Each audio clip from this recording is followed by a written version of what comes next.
Jeremy, you've got a great perspective, being a little bit removed from the industry itself, although, of course, you trade all our products. How do you see the industry? I think one of the issues we focused a lot on mining. There's been a huge disruption to supply chains around the world, be it through conflict, through war, or through geopolitical issues which have been addressed. And we're focusing a lot on mining. One of the issues is processing as well, because at the end of the day, we use metal. We don't use concentrates. The concentrate is part of the feed for the smelter. And I think one of the areas there's been, obviously over the last, if you like, 3 decades, 2.5 decades, 80% of the world's smelters have been built in the Far East, okay? And in today's environment, is that acceptable given people's reliance on having multiple sources of supply? So therefore, these are issues we have to address. I suppose from where we sit as supply chain managers across the whole commodity spectrum, is it's become very complex. It's no longer, what's your price and when am I going to get it? It's what's your price, what's the emissions footprint, who's producing it, how are they producing it? So it's just far more complex activity. And we haven't got the shipping routes that we used to have, or if you do, you might have some problems. So again, to try and deliver the energy transition and the huge demand requirements, our statistics are saying in the region, for example, in copper, a 4 million tonne deficit by 2030.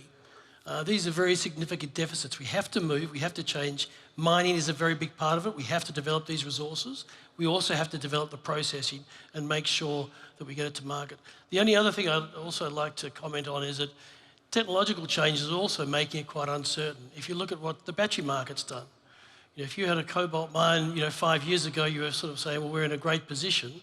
If you see what's happened with the lithium-ion battery market from NCM to LFP markets in China, it's been a massive swing in a very, very short period of time.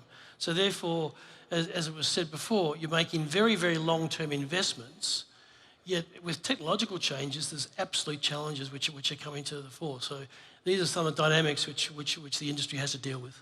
Jeremy, can I ask you a question that'll be on many people's minds at the moment? We hear of this long-term supply deficit for minerals, but short-term pricing for nickel, for lithium, all seems to go the other way. From a commodity trader's point of view, how do you see the market shaping up for these critical minerals, short-term, medium-term? On a short-term basis, its prices are often due to the vagrancy of capital flows. You ask most people, what do you think about the Chinese economy? And they'll be saying, well, the property market's on its knees and therefore, commodity prices should be sold. Or you can look at the forward curve on some of these metals and it provides a very nice yield. So there's different drivers in the very short term for these metals. But longer term, we need these metals. Longer term, it takes, according to our calculations, the resources to be developed are 30% smaller than they used to be. It takes 40%, the cost base is 40% more than a decade ago. And this takes probably 50% longer than a decade ago. So therefore, my biggest concern on a long-term basis is that what happens in the 3 to 5 year period? If we are able to do this energy transition, if prices are where they are now because of the vagrancies of capital flows, you haven't got the incentive prices for the general community to invest. I think if we see government sovereign wealth funds that have a long-term view and they realise that the potential dynamics, so long capital can be attracted to the industry. But my biggest fear is that if we don't see the market move now, we have a real issue. And do we price ourselves out of the energy transition in the 5 year time frame?